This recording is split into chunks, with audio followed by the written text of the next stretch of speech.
Will discuss about field type. But इसे discuss करने से पहले जो भी मेरे चैनल पे न्यू है वो मेरे चैनल को सब्सक्राइब कर दीजिए, सो दैट कंप्यूटर से रिलेटेड सारे अपडेट्स आपको मिलते रहें। तो हम स्टार्ट करते हैं। जैसा कि हमने प्रीवियस क्लास में पढ़ा था कि फील्ड नेम क्या होता है, तो फील्ड नेम सबको समझ में आ गया था कि फील्ड नेम हम लोग लिखते कैसे हैं, एक एप्रोप्रिएट फील्ड नेम, आइडेंटिफायर क्या होता है, उसका रूल्स क्या होता है, वो हमने देख लिया था। आज हम लोग देखेंगे फील्ड टाइप। तो फील्ड का टाइप कैसा होगा, किस टाइप का वो डेटा स्टोर करेगा, इसका मतलब ये है database store different type of data. तो वो किस टाइप का डेटा स्टोर करेगा। मान लीजिए कि एक कंटेनर है, आपके घर में ही कंटेनर है, तो उसमें एक ग्लास है, उसमें क्या कीजिएगा, पानी रखते हैं या कुछ भी रखते हैं, ठीक है, कोई लिक्विड चीज, पानी, दूध, ये सब। ऐसा तो नहीं है कि उसमें आप सब्जी रखते हैं, ऐसा है क्या, सब्जी रखते हैं या बॉटल रखते हैं, ऐसा तो नहीं है। तो देखिए, फील्ड बताने का पर्पस ये है कि फील्ड टाइप, तो वो फील्ड किस टाइप का डेटा रखेगा ये हम लोग को जानना बहुत जरूरी है। जैसे कि प्रीवियस क्लास में मैंने बताया था, पेशेंट नंबर, पेशेंट नेम, एक एग्जांपल लिया था, ठीक है। तो इसमें किस टाइप का डेटा स्टोर हो रहा था, तो देखिए इसमें नंबर स्टोर हो रहे थे, जैसे कि इसमें किस टाइप का डेटा स्टोर हुआ है, तो नंबर्स। इसमें किस टाइप का, कैरेक्टर, इसमें भी कैरेक्टर। फील्ड नेम हम लोग रखना हम लोग सीख लिए थे, अब हम लोग देखेंगे फील्ड नंबर। फील्ड नंबर बोलने का मतलब है डेटा टाइप, किस टाइप का डेटा टाइप होगा। तो देखिए, ऐसे तो बहुत सारे डेटा टाइप होते हैं, पर हम लोग बेसिक डेटा टाइप देखते हैं। तो सबसे पहले कैरेक्टर देखते हैं। तो it store all alphabetical character, तो ये ऑल अल्फाबेटिकल कैरेक्टर स्टोर करता है, ये डेटा टाइप है, एक डेटा टाइप है, ठीक है। डेटा टाइप का बोलने का मतलब किस टाइप का डेटा रखेगा, किस टाइप का, चाहे वो नंबर, कैरेक्टर, फ्लोट नंबर रखेगा, ठीक है, या कोई स्पेशल कैरेक्टर रखेगा, तो वो हम लोग स्पेसिफाई करते हैं इसमें। तो कैरेक्टर में ये सब स्टोर होगा। अगर आपका फील्ड नाम पेशेंट नंबर है, तो यहाँ कैरेक्टर लिखाएगा क्या, क्या कैरेक्टर लिखाएगा, नहीं, क्योंकि नंबर स्टोर हो रहा है, तो कैरेक्टर क्यों लिखेंगे, हम लोग नंबर लिखेंगे। मेरा नेक्स्ट है डेट, इट स्टोर डेट। तो हमें मान लीजिए कि डेट स्टोर करना है, तो हम लोग डेट डेटा टाइप लिखते हैं, लाइक 7 5, जैसे कि ये। तो मान लीजिए कि ये रिकॉर्ड मैंने प्रीवियस क्लास में दिखाया था, इसमें हमें ये भी दिखाना कि डेट, किस डेट में डॉक्टर ने उसे चेक किया था, किस किस डेट में। तो हम यहाँ डेट ऐड कर देंगे, एक फील्ड का नाम, क्या बोला जा रहा है, कॉलम को क्या बोला जाता है, फील्ड। तो फील्ड का नाम हम क्या कर देते हैं, डेट ऐड कर देते हैं। तो डेट ऐड करेंगे तो इसका डेटा टाइप कैसा होगा, डेट टाइप का। जैसे कि इसका डेटा टाइप क्या है, नंबर, इसका क्या है, कैरेक्टर, इसका भी कैरेक्टर, इसका भी कैरेक्टर। अगर यहाँ डेट लिखते हैं तो इसका क्या हो जाएगा, डेट, ओके। अब नेक्स्ट देखते हैं number, it store all numbers, ठीक है, जैसे कि पता है। तो नंबर स्टोर करने के लिए क्या क्या फील्ड हो सकता है, रोल नंबर, रोल नंबर में हम लोग डालते हैं 1 2 3। फोन नंबर, फोन नंबर में डालते हैं। कमेंट बॉक्स में बताइए और ऐसा कौन कौन सा फील्ड हो सकता है जिसमें आप नंबर इंटर करते हैं, ओके। वीडियो को पॉज करके कमेंट बॉक्स में बताइए, उसके बाद हम लोग आंसर देखेंगे। आई होप कि सबने कमेंट किया होगा। तो हम लोग देखते हैं और ऐसा क्या फील्ड हो सकता है जिसमें हम लोग नंबर इंटर करते हैं।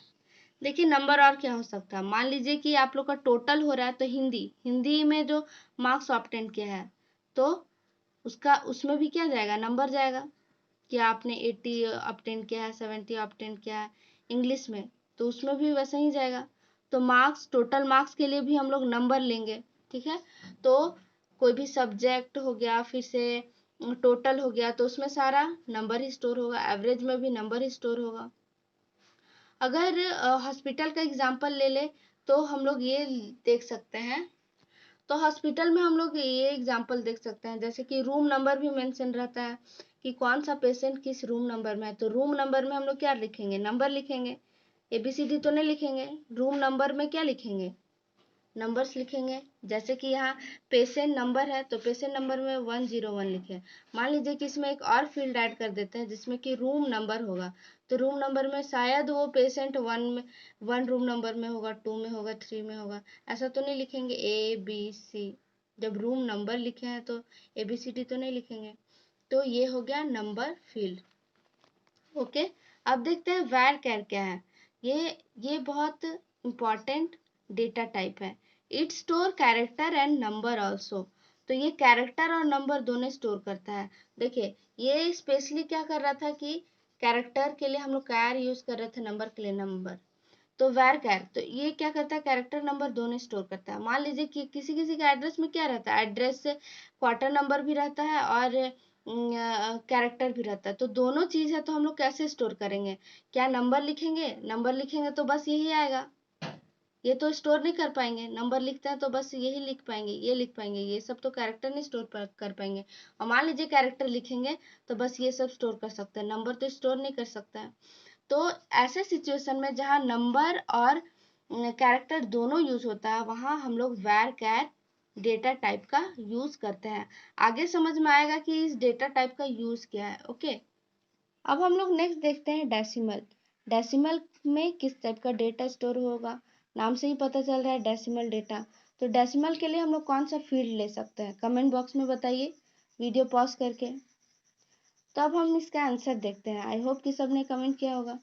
तो इसका आंसर ये हो सकता है कि डेसिमल। परसेंटेज तो जरूरी थोड़ी कि सबका एक्यूरेट आएगा, 70% ही आएगा।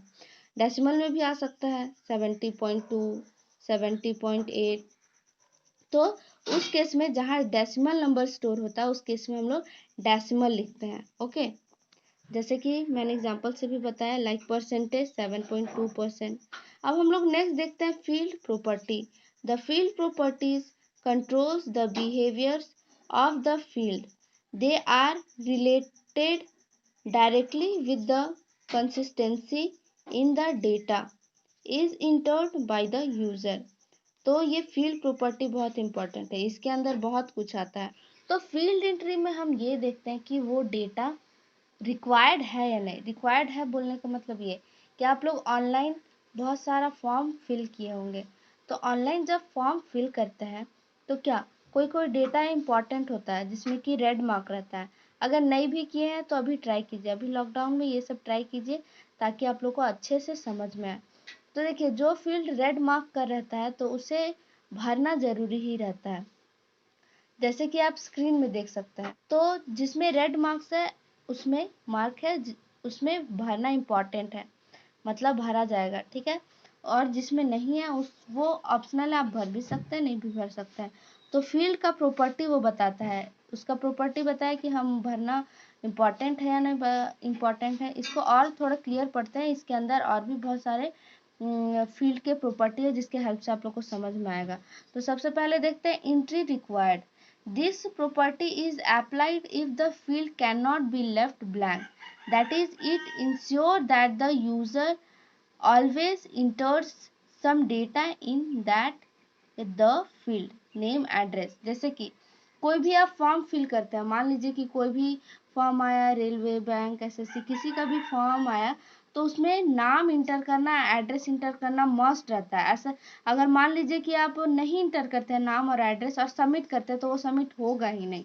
तो एंट्री रिक्वायर्ड का मतलब ये होता है कि एंट्री इंटर करना है, कुछ भी डेटा रिक्वायर्ड जरूरी है, बिना इसके कि आप आगे नहीं बढ़ सकते हैं। तो ये एक फील्ड का प्रॉपर्टी है जिसका मतलब कि फील्ड का वैल्यू को डालना इम्पॉर्टेंट है। जैसे कि हर एक फॉर्म में रहता है कुछ कुछ फील्ड, जैसे कि नेम, एड्रेस हो गया, फिर से और डेट ऑफ बर्थ रहता है, ये सब इम्पॉर्टेंट रहता है, वो सब आपको फिल करनी है। स्क्रीन में भी जैसे कि आप देख सकते हैं जो जो रेड मार्क किया हुआ है वो फील्ड रिक्वायर्ड के में आता है। और नहीं तो आप अभी ऑनलाइन सर्च कीजिए कि ऑनलाइन फॉर्म ऐसे करके उसको फिल कीजिए, देखिएगा जिसमें आपको रेड मार्क दिया हुआ और इसमें आप डेटा नहीं इंटर करते हैं तो वो सबमिट होगा ही नहीं। तो उसके उसमें क्या डेटाबेस जब क्रिएट हो रहा था, डेटाबेस क्रिएट हो रहा था मतलब जब टेबल बनाया गया था तो उसमें एंट्री रिक्वायर्ड, उसके जस्ट आगे एंट्री रिक्वायर्ड लिख दिया गया था, उसके वजह से ये ऐसा बिहेवियर रखता है, ऐसा प्रॉपर्टी रखता है। अब नेक्स्ट देखते हैं auto value. It refers to data और value that is automatically applied in the field. The user has to choose yes if the field should contain auto increment value. One cannot enter any data in the field of this type. जैसे कि हम लोग इसमें देखते हैं auto fill का मतलब होता है ऑटोमेटिकली वो फिल हो जाएगा। जैसे कि आपने मान लीजिए कि फर्स्ट स्टेप में फॉर्म फिल कर दिया, फिर नेक्स्ट स्टेप में फिर से आपका नाम और एड्रेस पूछेगा तो वो ऑटोमेटिकली फिल हो जाएगा। ऐसा नहीं कि बार बार आपको इंटर करना पड़ेगा, उसे ही ऑटो फिल बोला जा रहा है। ठीक है।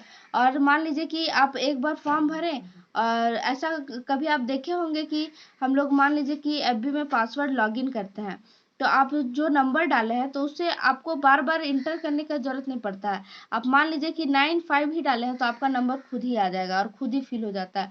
तो उसी फीचर को बोला जा रहा है ऑटो फिल। फेसबुक में अक्सर ये चीज देखे होंगे। ठीक है। तो इसे ही क्या बोला जा रहा है, ऑटो फिल। अब length, this option specify the length of the data that can be stored in a field. तो लेंथ का मतलब क्या हो रहा है यहाँ? तो लेंथ का मतलब ये है कि हम लोग का जो फील्ड है उसमें कितना लेंथ का डेटा स्टोर होगा। जैसे कि हम लोग ने प्रीवियस टेबल देखा था, जैसे कि देखिए इस टेबल में कितना लेंथ है, मिनिमम है 1 2 3 4 और मिनिमम शायद 3 हो सकता है, एक राज 3 लेटर का होता है, और मैक्सिमम शायद 10 हो सकता है। ठीक है, उससे ज़्यादा तो बड़ा नाम होगा नहीं। तो इसका लेंथ लगभग हम लोग कितना लिख लेंगे, 10। अप्रोक्सीमेट में कितना लिख लेंगे, 10। और रोल नंबर अगर लिया जाए तो रोल नंबर तो मान लीजिए 1000 ले लेते हैं, 1000 ले लेते हैं तो कितना डिजिट आया, 3। तो इसका लेंथ कितना हुआ, 3। और क्लास, तो क्लास बस 2 ही डिजिट का रहता है तो हम लोग इतना ही ले सकते हैं।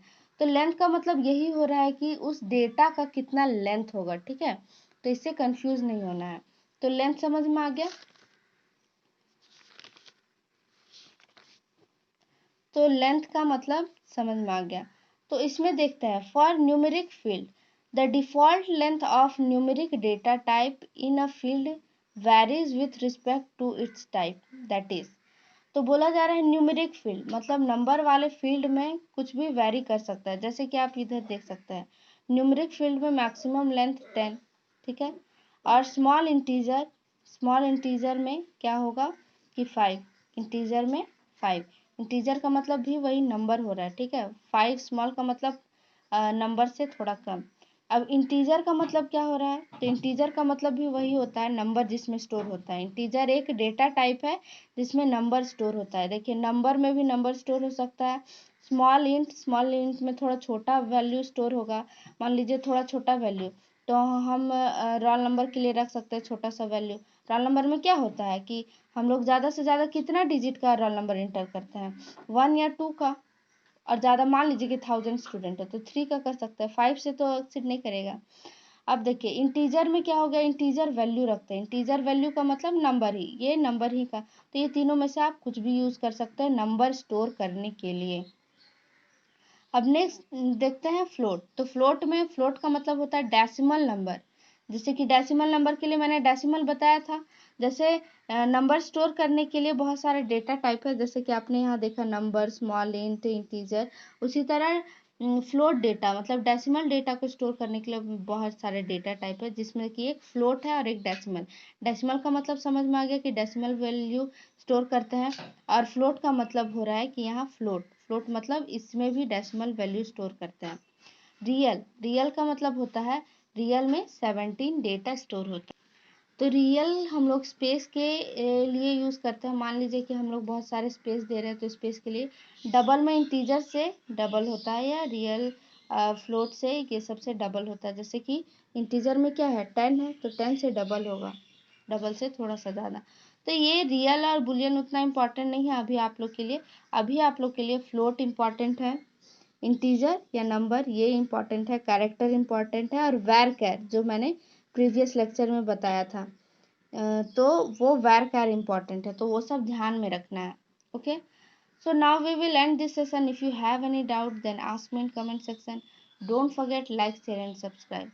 If you want today's note, then link is available in description box. Thank you for watching.